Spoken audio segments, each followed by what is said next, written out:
오늘 본문은 히브리어로 알파벳, 우리는 시간마다 히브리어 알파벳 몇 번째 문장인가?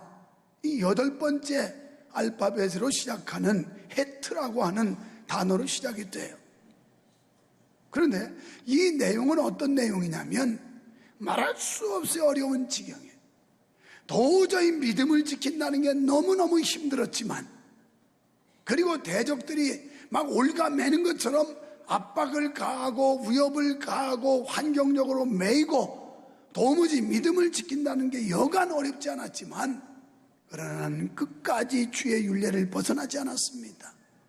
그리고 나는 되도록이면 믿음의 친구들을 가까이 하려고 노력했습니다. 하나님이여, 주의 율례로 내 길을 인도해 주세요. 내 인생 가는 길을 안내해 주세요라고 기도하는 내용이 본문의 내용이에요.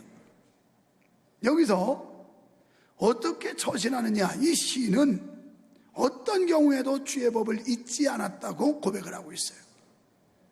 그가 믿음 생활하는데 어려움이 많았을 겁니다. 더군다나 오늘 같은 날 많은 분들이 빠져나갔어요.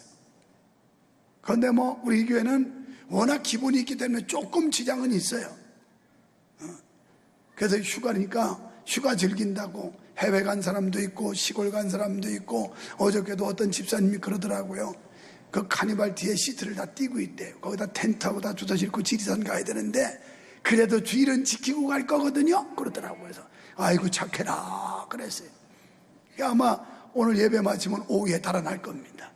그래서 지리산 계곡에 가서 시원한 데 가서 이제 여가를 즐기면서 휴가를 보낼 텐데, 이때만 되면 사람들이 괜히 마음이 들떠가지고 휴가. 우리 소녀 지유도 보니까 수양관에 잠깐 가는데 거기 이렇게 이게 휴가 온 거다, 수양관으로 하루 갔다 오는데, 그랬더니 수양관이라고 안 하고 휴가 왔대. 휴가. 제가 그만해도 요새 어른이나 애나 전부 휴가 관심이 많아요. 그런데 지금 사회적 환경이라든가 시대적 환경이라든가 이 모든 면에서 우리가 믿음 생활하는 게 여간 어렵지 않아요. 많은 어려움이 있어요. 위협이 있어요. 유혹이 있어요. 그런데 이런 중에도 주의 율례를 잊지 않았다는 거예요. 다시 말하면 하나님의 말씀을 잊지 않았다는 겁니다. 성도 여러분 모두 이런 믿음의 사람들이 되기를 축원합니다. 그러면서 시인은 오히려 밤중에 주님의 율례를 기억하며 하나님 앞에 감사했다, 이렇게 나와요. 너무너무 힘들고 견디기 어렵고 믿음을 지탱하기조차 힘겨운 상황에서도, 또 대적들이 자기를 위협하고 위험 속으로 몰아넣는 이런 상황에서도 그가 한 일은 밤중에 주님의 율례를 묵상하면서 하나님 앞에 감사했습니다, 이렇게 나와요. 우리들 같으면 밤잠이 오겠습니까? 지금 시인도 밤은 기뻐하는데 잠이 잘 안 오는지도 몰라요. 그때 우리는 어떻게 하겠어요? 어떻게 하면 복수할까? 어떻게 하면 이 대적들을 보복을 할까? 이런 거 궁리할 수가 있어요. 그런데 시인은 그렇게 하지 않고 오히려 하나님 앞에 감사했다는 거예요. 여러분, 오늘 우리 그리스도인들은 하나님께 영광을 돌리게 하기 위해서 부름받은 줄 믿으시면 아멘 합시다. 그래서 하나님이 우리를 영광 받으시려고 불렀어요. 그렇다면 하나님의 자녀된 우리는 나름대로 책임이 있어요. 책임은 의무와도 같은 말이지 않겠습니까? 그것은 자기에 주어진 임무라는 거예요. 이것을 감당해야 되는데요, 목회하면서 참 아쉬움이 많고 안타까울 때는 이런 때입니다. 집사 같은 장로님들 만날 때, 또 집사 같은 권사님들 만날 때, 이런 데는 너무 안타까워요. 명색이 장로고 권사고 교회 중직이라고 그러는데 수준은 집사밖에 안 돼. 그런데 기쁨이 되고 위로가 될 때는 어떤 때냐? 장로 같은 집사님 만날 때, 권사 같은 집사님 만날 때 종종 이런 사람들이 위로를 줘요. 우리는 여호와를 나의 분깃으로 삼아야 합니다.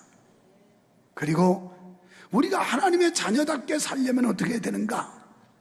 먼저 전심으로 은혜를 간구해야 된다는 거예요. 지금 시인은 내 재주로, 내 노력으로, 내 방법으로는 안 되니 하나님 은혜 주세요. 하나님이 도와주셔야 됩니다. 하나님이 거들어 주셔야 됩니다. 하나님이 함께 해주셔야 됩니다. 이래서 하나님의 도움을 청하면서 전심으로 하나님의 은혜를 구했다, 이렇게 나와요. 그러면서 57절의 고백입니다. 여호와는 나의 분기시니. 여기서 나의 분기시라고 하는 이 단어는 여호와는 나의 전부입니다. 여호와는 내 생의 전부이십니다, 이런 뜻이에요. 시편 16편 5절에 보면 여호와는 나의 산업과 나의 자녀의 소득이시니 나의 분깃을 지키시나이다. 하나님이 지켜준다는 거예요. 여러분의 건강을 하나님이 지켜주시기를 축원합니다. 여러분의 가정을 하나님이 지켜주시기를 축원합니다. 여러분의 직장을 하나님이 지켜주시기를 축원합니다. 여러분의 자녀의 앞날을 하나님이 지켜주시기를 축원합니다. 나의 분깃을 하나님이 지키신다. 우리 교회도, 이 나라 이 백성도 하나님이 지켜주시기를 소원합니다. 그러니까 나의 생의 분깃이라고 하는 나의 생의 전부라는 얘기예요. 여호와가 전부라. 그러니까 하나님이 내 삶의 전부라고 고백되어지기 때문에 여기 와서 지금 이렇게 여기가 시원하지. 이렇게 시원한 데서 부채질하는 분은, 그분은 갱년기예요. 갱년기는 아무리 시원하게 해도 소용이 없어요. 갑자기 더웠다, 갑자기 춥다. 그래서 그런 분들은 그냥 그렇게 해야지, 그분들한테 맞췄다가는 다른 분들이 동태가 돼버려요. 이거보다 더 세게도 할 수 있지만 너무 세게 하면 냉방병 걸려요. 그래서 이 시설에서 얼마든지 여러분 올릴 수도 있어요. 그런데 이 정도면 여기 제가 엄청난 스포트라이트를 막 받고 이런데도 땀을 안 흘린다는 건 이게 온도가 상당히 시원하다는 거거든요. 그런데 여기서 더워서 지금 부채질하는 분들은, 그분은 체질이 문제거나 아니면 갱년기거나, 그러니까 그냥 그러려니 하고 붙이세요. 그럼 우리가 여기 왜 왔느냐? 하나님이 당신의 분깃, 우리를 지켜주신다고 믿기 때문에 하나님께 은혜를 구하기 위해서 나온 줄 믿습니다. 그렇다면 당신은 나의 생의 분깃입니다, 내 삶의 전부입니다, 이렇게 고백할 수 있는 사람은 하나님께 신명기 32장 9절에 여호와의 분깃은 자기 백성이라, 야곱은 그가 택하신 기업이라고 선언받은 백성들이 하나님을 향하여 여호와는 나의 삶의 전부요 나의 가장 귀한 기본적인 재산입니다라고 선언할 수가 있는 것입니다.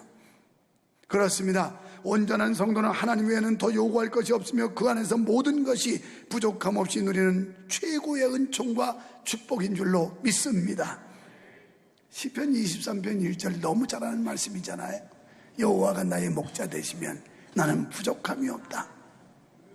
그분과 함께하면 그분은 나를 잔잔한 물가 그리고 푸른 초장 이런 데로 인도하시기 때문에, 그렇다고 해서 우리가 세상적인 가치관으로 돈을 넉넉하게 해주고 사회적 지위를 높여주고 몸이 늘 건강하고 이래서 부족함이 없다는 게 아니에요. 예수 그리스도가 우리와 함께 하심을 확신하는 사람은 그리스도 안에서 가치관의 전환 속에서 행복의 가치가 달라지는 거예요. 행복의 조건이 달라지는 거예요. 믿지 않은 불신자들은 돈이 많아야 행복하고 사회적인 지위가 높아야 행복하고 인물이 잘나야 행복하고 좋은 거 먹어야 행복하고, 그렇지만 우리는 그런 거 가지고 행복이 좌우되지 않는다 이 말이에요. 구원받은 은혜, 나를 지옥 갈 자리에서 천국 백성으로 삼아주시고 나같이 부족한 것을 주의 자녀 삼아주신 이 은혜 생각하면 주여 감사합니다, 감사합니다. 그래서 만족함, 기쁨이 있어요. 부족함이 없어요. 이 은혜 누리시기를 축원합니다. 이래 예수 믿을 맛이 나요. 이래 신앙생활 하는 맛이 나는 거예요. 성도 여러분, 하나님께서 우리를 당신의 분깃으로 기업으로 삼으셨습니다. 그래서 우리는 이 은혜가 너무나 황송하고 감사해서 하나님을 우리의 전부로 섬기게 되는 거예요. 전부로. 시인은 58절에서 주 안에서 부족함이 없이 살기 위해 주님의 은혜를 구하고 있어요. 여러분, 우리가 은혜 받아야 초월적인 신앙을 갖게 되고 은혜 받아야 초월적으로 생각하지, 은혜 받지 못하면 보여지고 판단되어지는 거 이런 것 가지고 좌우돼요. 기분이 거기 따라서 업됐다가 다운됐다 이렇게 된다. 업다운이 심해. 그런데 은혜가 받아서 은혜가 충만하면 그런 거 상관이 없어. 몸이 좀 불편해도, 돈이 좀 부족해도, 인물이 좀 못났어도, 애들이 좀 말썽을 잠시 부려도 그런 것 때문에 한숨 쉬거나 원망하거나 탄식하지 않고 오히려 하나님께서 뭔가 더 좋은 미래를 주신다고 하는 이 기대와 소망 때문에 우리는 인내할 수도 있고 감사할 수도 있고, 이게 믿음의 힘이에요. 그래서 이사야 43장 1절로 3절에 보면 하나님께서 이렇게 말씀해요. 야곱아, 너를 창조하신 여호와께서 지금 말씀하시느니라. 이스라엘아, 너를 조성하시니가 지금 말씀하신대요. 지금 여기서 이 예배 시간에 이 강단을 통해서 우리에게 말씀하신대요. 뭐라고요? 너는 두려워 말라. 내가 너를 구속하였고 내가 너를 지명하여 불렀나니. 두려워 말래요. 하나님이 우리를 구원하셨대요. 그리고 지명했다는 거예요. 한 사람 한 사람 지명해서 하나님께서 불렀다는 겁니다. 그냥 뭐 싸잡아가지고 떼거리로 부른 게 아니고 한 사람 한 사람을 일일이 하나님이 지명했다는 거예요. 구원하시기로. 그러니까 우리가 얼마나 소중한 존재냐 이 말이에요. 여러분이 얼마나 위대한 존재냐 이 말이에요. 그래서 하나님께서 지명해서 불렀나니 너는 내 것이라. 하나님의 장중에 잡힌받기만 하면 빼앗아갈 자가 없는 줄로 믿습니다. 하나님이 우리를 지켜주시면 공격할 자가 없는 줄로 믿습니다. 하나님이 우리를 보호하시면 해할 자가 없는 줄 믿습니다.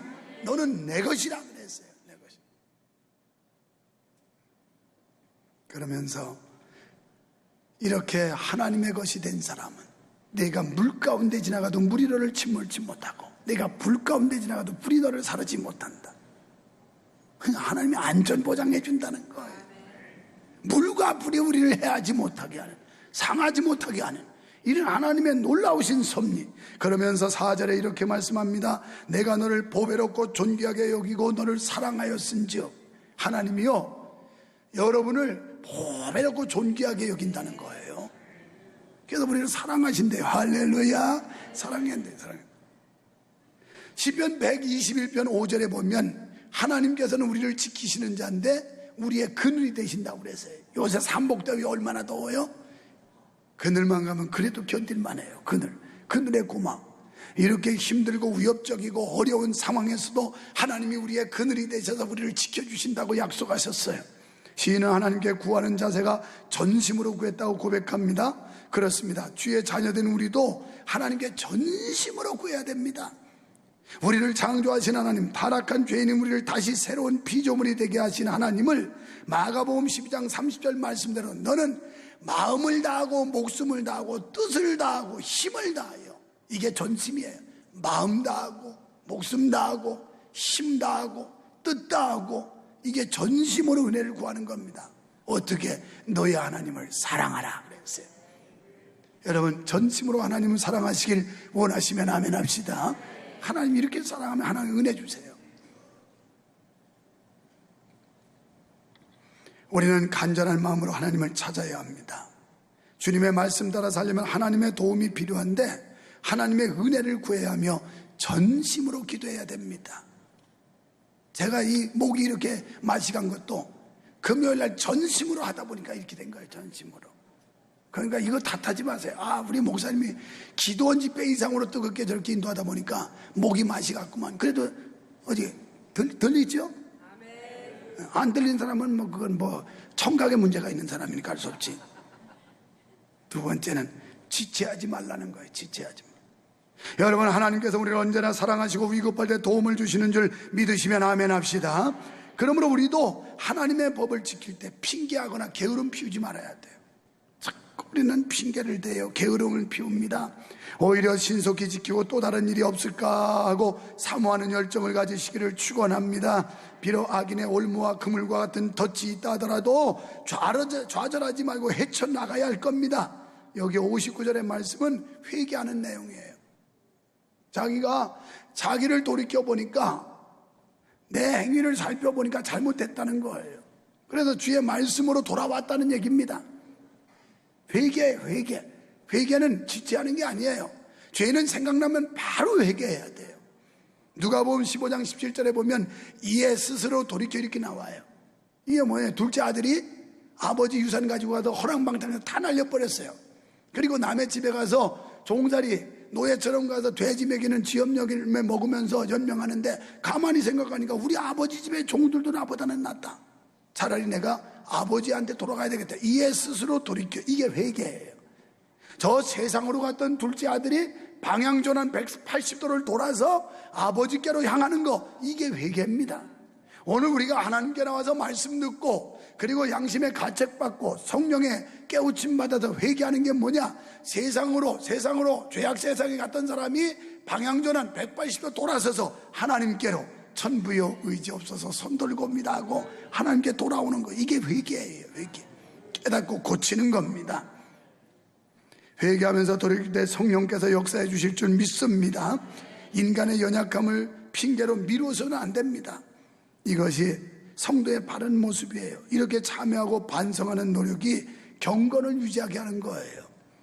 세 번째는 주님께 감사드려야 됩니다. 성도 여러분, 하나님의 말씀이 어떤 인격과 접촉할 때 말씀을 접촉한 자의 삶에 변화가 일어나요. 그래서 하나님의 말씀은 히브리서 4장 12절에 보니까 살았고 운동력이 있어 좌우의 날선 어떤 것보다도 예리하여 혼, 영, 관절, 골수를 찔러 쪼개기까지 하며 또 마음의 생각과 뜻을 감찰하나니, 이 하나님의 말씀이 때로는 찔림도 옵니다. 책망으로도 옵니다. 위로로도 옵니다. 아픔으로도 오고 막 이러면서 이 말씀은 살아있다는 거예요. 살아있어요. 여기 강단에서 듣는 이 말씀이 살아서 우리 각 사람 상태대로 반응이 달라요. 어떤 사람은 위로와 소망의 말씀이지만 어떤 사람은 책망의 말씀으로 들려질 수 있고 어떤 때는 양심의 가책이 와서 회개의 말씀을 듣기도 하고, 이게 듣는 사람에 따라서 심령 상태가 다 다르다는 거죠. 그래서 이 말씀이 살아있는 말씀이에요. 여러분, 우리의 육신이 음식을 먹어야 사는 것 같이 우리의 영혼은 하나님의 말씀을 먹어야 영적인 건강을 유지하는 줄로 믿습니다. 시인은 말씀과 접촉을 해보니 죄를 깨닫게 되었고 즉시 회개했다, 이렇게 고백하고 있어요. 내가 말씀에 내 행위를 비춰보니까 죄가 깨달아지더라는 거예요. 그래서 그걸 이유되지 않고 핑계대지 않고 나는 열심히 살아보려고 그랬지만 환경이, 상황이, 시대가 이런 거 핑계대지 않고 즉시 회개했다는 거예요. 즉시. 여러분, 회개는 즉시 해야 될 줄 믿습니다. 죄를 알았으면 미루는 게 아니에요. 바로 회개하셔요. 오늘 여기서 회개해야 돼요. 이 깨달음, 양심의 가책이 있는데 아이고 내가 금요 기도회 때 와서 회개하고 가야지, 그게 아니에요. 지금 회개해야 되는 거예요. 지금. 그렇다고 갑자기 주여 내가 잘못해서 이런 죄 졌어요, 그러지 말고 그냥 마음속으로 회개하면 돼요. 주님하고 여러분 단둘이 비밀 들어온 기도를 드리시면 되는 거예요. 주님, 오늘 말씀 듣고 보니 저에게 들려지는 말씀이요 주의 음성입니다. 제가 죄인입니다. 잘못했습니다. 용서해 주세요. 이렇게 그냥 마음속으로 회개하면 되는 거예요. 사도행전 24장 25절에 로마의 벨릭스는 말씀을 듣고 심판을 두려워하면서도 미루다가 망했고, 갈라디아서 1장 16절에는 바울은 사명을 받았을 때 혈육과 의논하지 않고 바로 실천했습니다. 우리는 성령의 감동을 종종 받는데 성령이 감동할 때는 지체하는 게 아니에요. 바로 결행하는 거예요. 바로 행동해야 돼요. 그래야 복이 오지. 이 성령의 감동을 받고도 자꾸 지체하면 복이 안 와요. 마귀가 역사해요. 마귀가 개입을 해가지고 우리 마음을 살랑살랑 흔들어 놔요. 그래서 이것 생각하고 저것 생각하고 판단하고 이러다가 아무것도 못하게 해요. 그냥 성령이 내 마음에 감동하고 확신 주면 그대로 밀어붙이고 해야 역사가 일어나고 하나님의 기적이 일어나는 거지, 망설이고 미루고 하다는 아무 일도 할 수가 없어요. 저는 부족하지만 이게 성령이 내 마음을 감동한다 싶으면 그냥 바로 해버려요. 그냥 바로. 여러분, 성령은 우리에게 민감하게 반응하시고 역사하는데 성령의 감동이 올 때는 여러분 머뭇거리지 마세요. 지체하지 마세요. 즉시 순종하세요. 그럴 때 축복이 올 줄 믿습니다. 그래서 시인은 주의 말씀으로 감사하는 일을 게을리하지 않았다고 그러면서 사람은 사회적 동물이기 때문에 혼자 살 수는 없습니다. 반드시 삶 속에서 가족이나 이웃의 동의나 협력이 필요합니다. 하지만 때로는 이들의 협력이 없이도 행동해야 될 때가 있어요. 남편이나 아내가 믿음이 전혀 없다. 오히려 이 사람은 너무 세상적이다. 그런데 그 동의 구하려고 했다가는 불신앙으로 떨어져요. 이 대표적인 사례가 사도행전에 등장하는 아나니아와 삽비라 부부예요. 이런 때는 믿음 있는 사람이 결단하는 겁니다. 그리고 결정하는 겁니다. 그리고 하나님 쪽에 포커스를 맞추고 그 목표를 향해서 나아가는 거예요. 이럴 때 우리는 바른 선택을 할 수 있는 거예요. 요 사이에 미식가들은 맛있는 음식을 찾아서 멀리까지 가서 먹는 즐거움을 만끽하지요. 그래서 시간 아까워하지 않습니다. 돈 아까워하지 않습니다. 어디 맛있는 요리한다면 멀리도 가요. 근데 그것보다 더 중요한 건 여러분 영적인 미식가가 되기를 축원합니다. 하나님 말씀을 향한 미식가가 되기를 축원합니다. 그래서 하나님의 말씀을 한 시간이라도 한 번이라도 더 먹으려고 더 들으려고 이래야 살지, 그냥 주일날 와가지고 배 터지게 잔뜩 잡수고 그래도 일주일 내내 쫄쫄 굶었다가 또 주일날 와서 배 터지게 먹으면 과식해가지고 위가 늘어나서 위장병, 위궤양 걸려요. 위궤양. 정기적으로 먹어야 돼, 일정하게. 그래서 교회는 주일날 한 번만 오는 게 아니야. 저녁에도 오고 수요일날도 오고 금요일날도 오고, 아멘도 죽으라고 안 해요. 아주 오고 그 다음에 새벽에도 오고.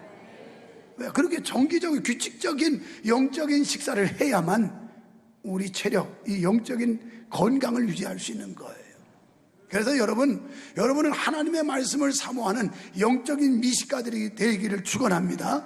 영적 미식가. 그걸 위해서는 시간도 아깝지 않고 돈도 아깝지 않고 그저 이 안에 오는 게 이게 행복이고 이게 기쁨이고 이게 소망이고 이게 즐거움이고 이게 사는 맛이고.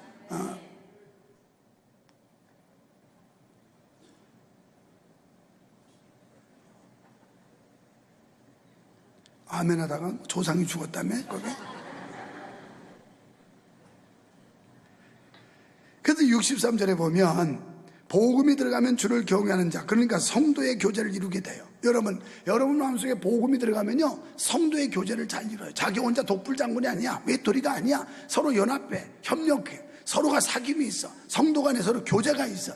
그래서 애기 키우는 사람들 다 모이라고 내가 저거 해놓은 거예요. 애기 키우는 사람들 지금 궁리하고 있습니다. 어느 공간을 또 활용해서 키즈 카페를 만들어 놓을까? 네, 그래. 그래서 하여튼 우리 교회는 유아 복지에 대해서, 그거 뭐 어차피 우리 나이 좀 드신 분들은 애기 낳을 것도 아니고 끝장났잖아요. 이제 뭐 그냥 아무렇게나 불려도 돼요. 그런데 애기 낳는 이 젊은 부부들은 하여튼 명성교회가 애기 낳는 사람들한테 배려한다고 하는 아주 유명한 교회가 돼가지고 우리 가서 애기 낳자 그래서 그냥 애기를 막 낳아야 돼.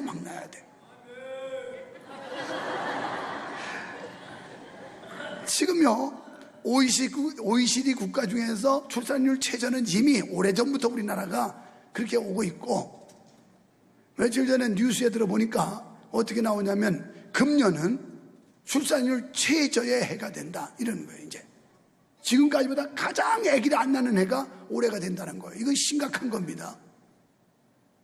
뭐 교회도 문 닫게 되고 나라도 문 닫게 되고 다 문 닫게 돼요. 그렇게 되면. 그래서 우리는 하여튼 애기 많이 낳도록 하여튼 이분들에게 배려를 최고 많이 해줘야 돼. 그래갖고 키즈 카페 해줄까 지금 생각 중이에요. 그러면 이제 탁구장 없어집니다. 탁구 치는 사람들도 한 매 칠지도 몰라요. 그럼 뭐 그렇잖아요. 장로님 뭐 그만큼 컸는데 이제 뭐 애 낳을 것도 아니고 별 희망이 없잖아. 그러니까 그냥 애기들 낳는 사람들 유아 쪽에 그냥 우리가 유아 복지를 많이 해줘가지고 그냥 우리 교회는 최고야, 애기 낳으면 장땡이야 막 이래가지고 그냥 애기를 막 낳게 이렇게 풍토를 만들어야 돼. 왜 아멘 안 하는 거예요, 장모님? 탁구 못 칠까봐 지금 아주 불만이 많은가 본데, 탁구는 그냥 돈 내고 하는데 저 가서 저 수원 탁구장 뭐 김용문 장로라는 이가 뭐 하는 데 있다는데 거기 가서 그냥 해. 거기 가서 그냥 성도의 교제, 이 교제가 얼마나 중요한지 몰라요. 그래서 교회 와서 자꾸 모임을 갖고 서로 사랑을 나누고 은혜를 나누고 아이들도 자꾸 교회를 길들이고 어른도 교회를 가까이 하고 이게 은혜인 줄로 믿습니다. 지금 시인은 주의 율례로 가르침받아 인생에 사는 방법을 깨닫게 해달라고 기도합니다. 나에게 지혜를 주세요, 주의 율례로 가르쳐 주세요 하면서 마치 목마른 사슴이 시냇물 찾기에 갈급한 같이 주의 말씀을 사모하고 있습니다. 사랑하는 성도 여러분, 영적인 미식가가 되셔서 주의 말씀을 사모하시기를 축원합니다. 주의 말씀에서 힘을 얻기를 축원합니다. 주의 말씀에서 길을 깨닫게 되기를 축원합니다. 주의 말씀을 통해 하나님의 뜻을 알기를 축원합니다. 여호와는 나의 분깃이라는 고백은 곧 여호와는 나의 목자라는 겁니다. 주님이 우리의 목자가 되시면 우리를 선하고 안전한 길로 이끌어 주실 줄 믿습니다.